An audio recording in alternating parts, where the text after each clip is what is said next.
Welcome to the Color Timer podcast. I am your host, Vincent Taylor. This is the show where we speak to professionals who work with color. Today I am speaking to Emily Harmon. Emily is an operatic, mezzo, soprano, and crossover artist. And why are we speaking to an opera singer on a show about color? You're just going to have to wait and find out. But I'm really excited about this episode, so let's go. Take your seats because the hourglass is about to turn. We are entering the world of the micro podcast. Explore the craft, creativity, and science of professionals who use color to tell stories. Welcome to The Color Timer with Vincent Taylor.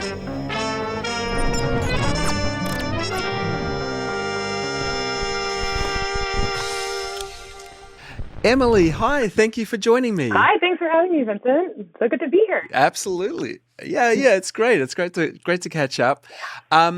So I was doing a little bit of stalking and I was looking up and according to my notes here it says you're an operatic mezzo soprano and crossover artist. Yeah. The only word I really understand in all of that is operatic. So can you tell me about yourself? What do you do? So my background and my focus is in opera. So I sing opera. And nowadays, what that means is that, back in the old days, opera singers were just sort of expected to stand and sing and, sound pretty and not much else. But nowadays, with the advent of opera coming into movie theaters and things like that, we act, dance, do all the things that actors and musical theater performers are expected to do, plus being able to sing the famous operatic repertoire. So mostly I do opera, but I also do some musical theater, and I've sung backup for a few touring pop artists like Josh Groban.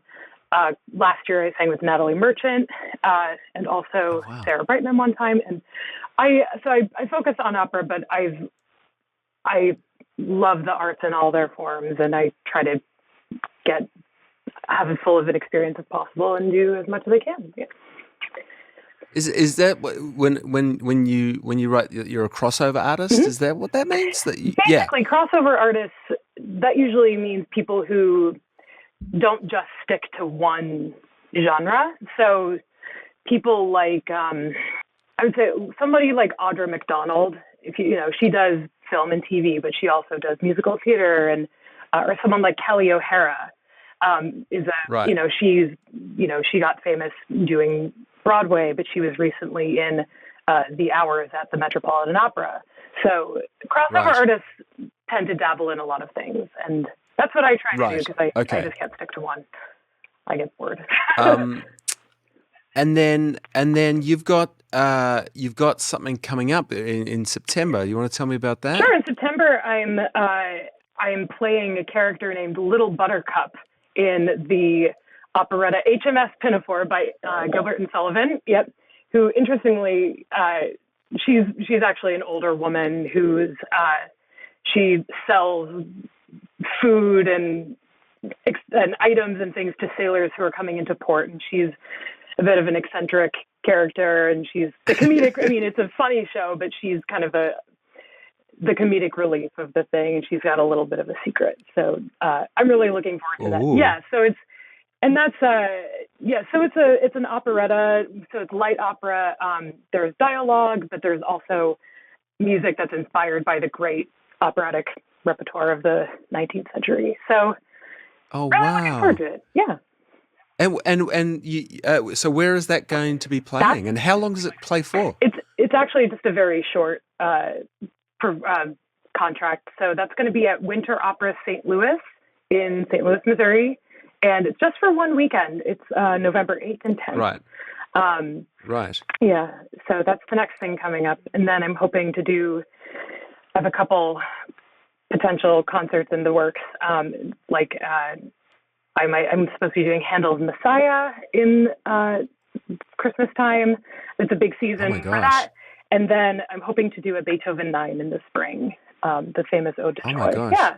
So That's amazing. Thank you. Thank you. I and now I'm wondering how many people who are listening to this, because this is a podcast that speaks to professionals who work with color, and Totally. folks are going, okay, so she's a singer. I guess singers are colorful, but the deep dark secret reason that I'm speaking to you is because I was introduced to you because you experience synesthesia. Yes.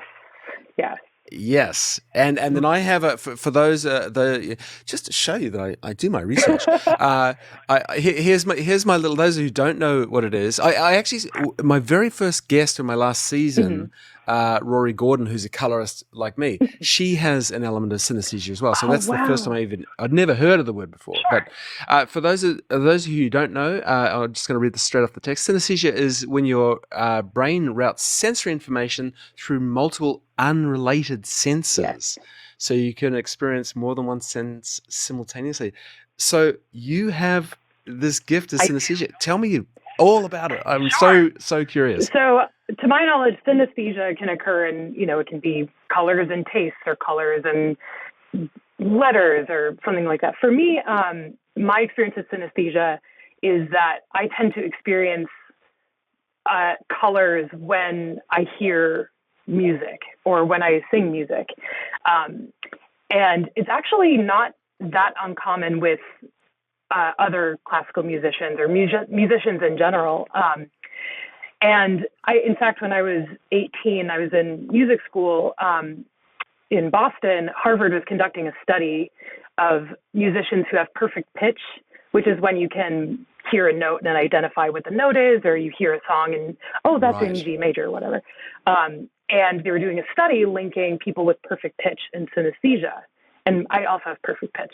So I went in and they tested me for synesthesia with letters and numbers, but then also with pitches, chords, and instrument timbres. And they put me in an MRI machine and had me rate music that I liked. But anyway, what it did was,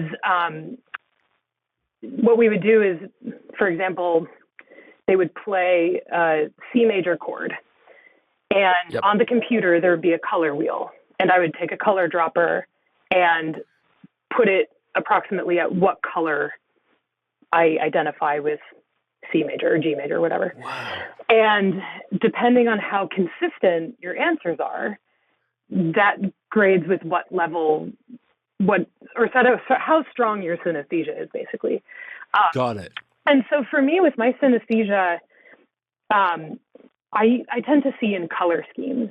So and I know I mentioned the Beethoven 9 earlier, that was actually that's one of my most powerful synesthetic experiences.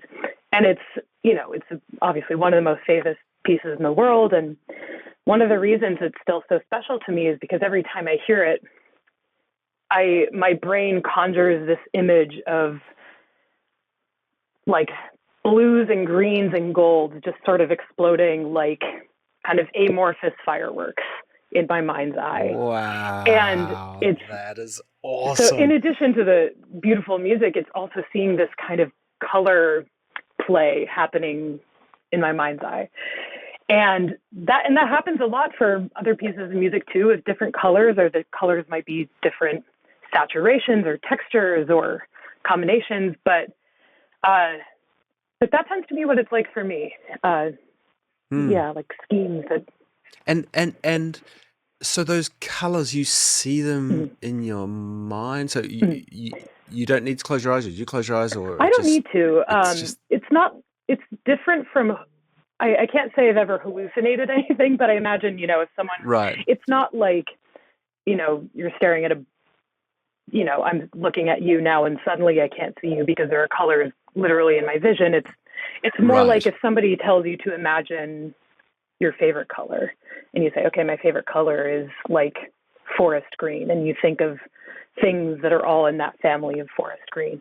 It's kind of like that. It's like if instead of somebody telling me to imagine a color, it's like the music or the sounds will inspire those colors in that same way.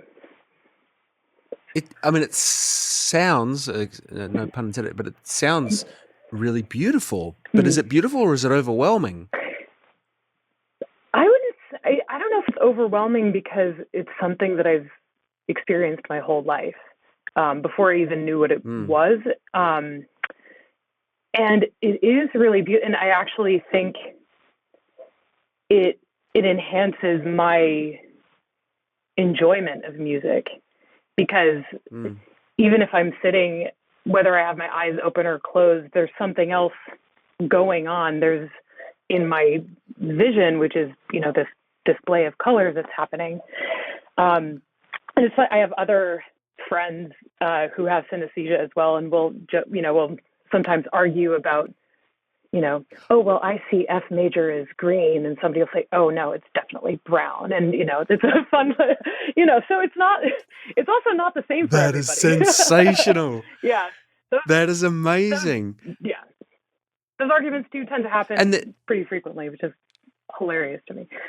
Yeah. And then going back a little bit, when you said about, you've had this your whole life, how did you realize that it was something that not everyone had? I mean, and how old were you when you kind of could articulate that? I think I was about 12 or 13. I was in middle school. I was taking flute lessons. I was in band, and I wanted to, get better at instruments.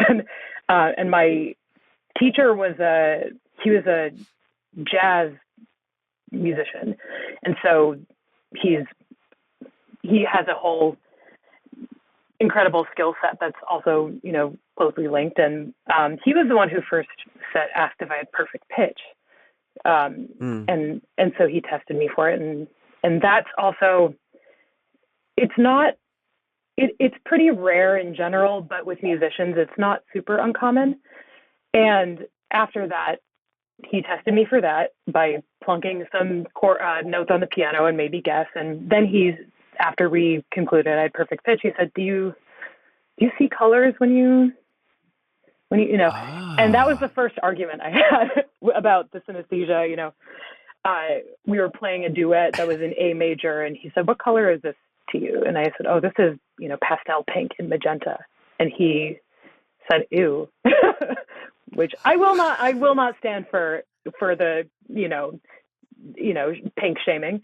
But he said, oh no, I see it as blue or something like that. And right. Yeah. So yeah. And I guess the fact that he was even asking you about it, you kind of answered it then, but he experienced it as well. Yes. I mean, the fact that he knew about exactly. it. Yeah. Exactly. Wow. Yeah.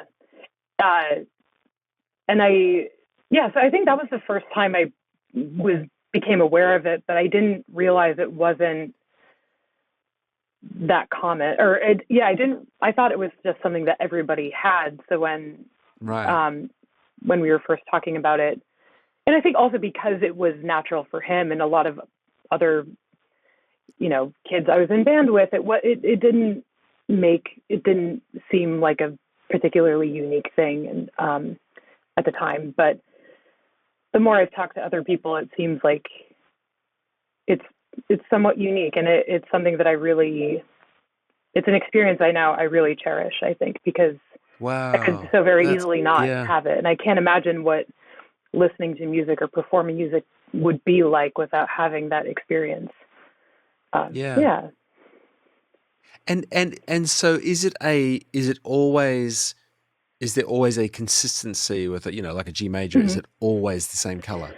So it's never changed? It's 98% of the time it's the same. To the point where I find that if there are pieces of music or musical keys that I associate with colors that I like, I will gravitate to those songs more. So if I'm listening to songs on the radio, there might be a song that I would not like, but it's in F major, and F major is like schemes of green, which I really like. So I love listening to things in F major. I love listening to things in D flat major because they're teals and turquoises and kind of cool blue tones. And E flat or like deep magentas or wine reds. And This is wonderful. and This is wonderful. I did have an experience. It was just this past week where I was listening to something that it sounded gold to me. And I was like, what key is this? And I realized it was in B flat, which is usually like blue or red. And so the fact that this thing that was in B flat was sounding gold to me it was like, I had to like reimagine it. It was really strange, but so, yeah. That is so interesting. Yeah. Yeah. And then I was wondering, Mm-hmm. does it work in, for want of a better word, not reverse, but Sure. if you see a color, could you hear a sound? Or, Ooh. like if you were standing in front of a pink wall, would you? I never thought about that, but kind of. I think because of my association with colors as a result of sound, I have never really thought about this before, so I'm kind of thinking through it on the spot, but I really do think I think there's something to that, because so I could be wrong, but I think I remember reading somewhere, learning that back in the 17th, 18th century, composers would often associate certain keys with certain themes. So, things that were labeled as pastoral or spring-like would usually be in keys like D major, A major, things like that. Things that were sad were usually written in minor keys, etc. And where was I going with that? And I think, so as a result, I think, if I see like pastel pinks or colors that are associated with spring, I probably also associate them with things that are, with keys that are that color, because they're in spring-like or ocean-like or mountain-like or something like that. So I think there's absolutely something to that. I would need to, I want to investigate that now. Because I started thinking of like an atypical. I mean, I'm always going to reference film because I'm such a nerd. But if you went for a stereotypical color strong film, like Three Colors Blue or something like that, I wonder if you watch a film with these really strong colors, but then the soundtrack goes against what your perception of what that color should be. If it oh, absolutely. I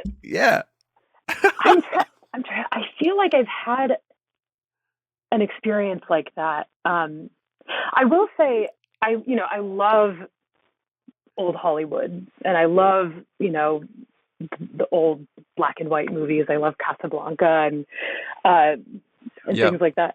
And but I do find, I have a hard time with the music in it because the images are in black and white. Oh my gosh. I was like, that just, and it's something where if I listen to, I don't know, the theme from, I can't really think of one at this moment, but if I listen to, the soundtrack of a black and white film, it's like the colors will fill in later. And it might almost colorize the movie a bit for me. But if I'm watching it... That's exactly what I was thinking. I was going, oh my God, you're colorizing your own films. That's... Exactly. Oh, that's fantastic. That is amazing. Oh wow! And then I mean my color timer has flipped off, which it's my nagging kind of time thing going. Okay, it's time to wrap up. But I always do this. Some people are going, why do you even have a color timer if you go over the timer? But I'm going to do it anyway. With it's my podcast. That's right. If you have a color related to a key or a note or something like that, does because you can have a yellow, but then you can have hues of yellow. Yeah. Does the tones come into this at all? The tones of the tones of color? Absolutely. Yeah. Yeah. Oh, okay. Oh, absolutely. Trying to think of. Okay, so for example, just speaking of key, that seems to be the thing that my mind is on today. F major is a great example. I love things that are in F major, but they conjure up like Yeah. spring types of greens, bright greens, like grass greens, kind of, I'm trying to think, I have the color of my AirPod case is this sort of sage green or aqua green, Right. but something that was in D minor, which is a neighboring key. It's F major, but the minor version of it, basically. Got Or it. I forget. My theory is escaping me at the moment, but D minor is they're more saturated greens. They're darker greens. Things like emerald, forest green, potentially bordering into teal, but definitely cooler green tones. Whereas the F major, maybe because it's kind of a stereotypically happier key, they're brighter tones. So I think major and minor, and then different modes. They're different. Instead of you have major and minor, and then you have all these different modes in between that also have interesting color. It is so amazing, and you actually answered another one of my questions, which was because you're talking about it was an F major and D minor. I don't know my musical, but yeah. All right. So, I was going to ask if notes are close together, if they are totally different colors, but they're not. From what you're saying, they're in the same kind of color part of the color wheel, basically, but different. Yeah. So here's I'll throw another cool. wrench into it because go on. I feel like because I'm hijacking this. No, I'm so glad we've gotten to talk about this. It's really, I haven't thought about this in a long time, So taking again F major that has for me this sort of bright green spectrum of family of greens. You have F major and then you have F minor, which is like the sad version of F, and that brings in almost the greens become a little less saturated, but still sort of medium greens, but they also bring in some magenta because I think it's not the relative major, but F minor is also related to A flat major, which for me is magenta and purple. So between F major, so between F major and A flat major, you have F minor, which shares the tonic, which is the home note of F, with the notes and the sort of harmonic things of A flat. Any music theorist who might be listening to this, I'm so sorry. But basically, I swear I did really well in theory in school. It's just been a long time. So between F minor or F major and A flat major, you have F minor. So there are these kind of greens of F that have been darkened with because they're minor, and then these little shoots of pink and magenta, and it's almost like so F minor for me is like a wilting flower in that way, which is like sad, but like a really gorgeous, beautiful wilting flower. Right. Yeah, and so then D, exactly. And so then then you have F major, D major are actually very similar, and then D minor in the middle is like a darker green thing. And so anyway, it's it just opens up all these other avenues and I'm my own worst enemy. But I am going to wrap it up. Totally. But it's incredible, and it's so marvelous to chat with you about this. Too. This is extraordinary. I just love it. It's really, really, really good. So, no, thank you for taking time out to have a chat with me on the show. Oh my gosh, it's been so great talking to you too. I'm so glad we got to talk about this, and love talking about colors and color theory, and it was a blast. Thank you. All right, thanks, Vincent. Emily, thank you so much. We stopped the recording, and Emily and I, we just kept talking because it was, oh my gosh, it's a rabbit hole, and we're both getting really excited talking about color. And I hope you all enjoyed that episode because it was really fun for me, and I'm sorry we went a bit over, but yeah, it's my podcast. I'm allowed to do it. Thank you very much to my executive producer, MixingLight.com. Chances are, if you're seeing this recording on their website, you're already well aware of what they do. If not, check them out. They can help you with all things color grading, it's a really great service, and check it out. Thank you again to those who are buying t-shirts. Oh my god, it's so funny. You guys are buying t-shirts. It's so cute. I keep getting photos of people with their. In fact, if you get a t-shirt, take a photo and send it to me. I'd love to see it. It's really, really fun. I'm still so excited about that conversation. Calm down and say goodbye to everyone. Thank you for listening. Like, subscribe and all that stuff, because it does help I used to just say it does help, but then I've seen people say it helps the algorithm. So if you can help my algorithm, I'd appreciate that. I will see you next time. Thank you so much. Bye. The Color Timer, a micro podcast experience.